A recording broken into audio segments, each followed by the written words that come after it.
գազի գնի թանկացման կապված առողջության նաև հեղուկ գազի գնի մասին է խոսքը։ Հեղուկ, որ գազի բաներում վաճառվում է, եւ այսօր մի որոշակի թերթեր դրան անդրադարձել են, սա ինքը սովորական process է, որը ամեն տարվա դեկտեմբերին դա տեղի է ունենում եւ որևէ արտարոց բան չկա, որովհետեւ կապել էին որոշակի հանգամանքները բենզինի գնի էժանացման հետ, որ թանկացնում է, որպեսզի դրա վաճառ կապովի, ինքը ընդհանրապես ճանապարհային Հասկացա, այդ ինչ տրամաբանությունն է, բենզինի գինի Երեկվանից, այո, այդպես մեծ աղմուկ է բարձրացնում, որ իհարկե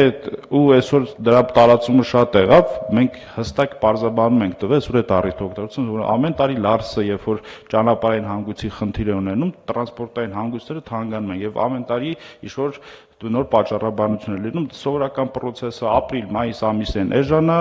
դեկտեմբեր ամսին թանկ է եւ այստեղ որևէ ինչ-որ լուրջ խնդրեմ գոյություն չունի եւ դեֆիցիտ եւս գոյություն չունի։ Դուք այն ինչ որ նկարագրեցիք, արդեն լուրջ խնդրեմ է, հարցը այդ չի, բայց դա խնդիր է, որ այդ թվում պետք է լուծվի տարածաշրջանային մեր հենց իմ նիստի սկզբում իմ ասած հարցի լուծման համատեքստում պետք է այդ հարցը լուծվի։ Եվ որպեսզի էլի մենք Հայաստանի Հանրապետությունը մատակարարումների տարբեր ուղիներ եւ տարբեր աղբյուրներ ունեն, այստեղ է հարցը,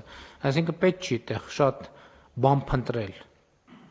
Եվ մենք պետք է գնանք այդ ճանապարհով եւ գնում ենք այդ ճանապարհով։ Եվ համոզված եղեք մյուս տարի դեկտեմբերին էլ այդ հարցը չի լինի, որ ասում եք ամեն տարի դեկտեմբերին կլինի, մյուս տարի չէ, այս տարի դեկտեմբերին էլ չի լինի այդ հարցը, վստահ եղեք։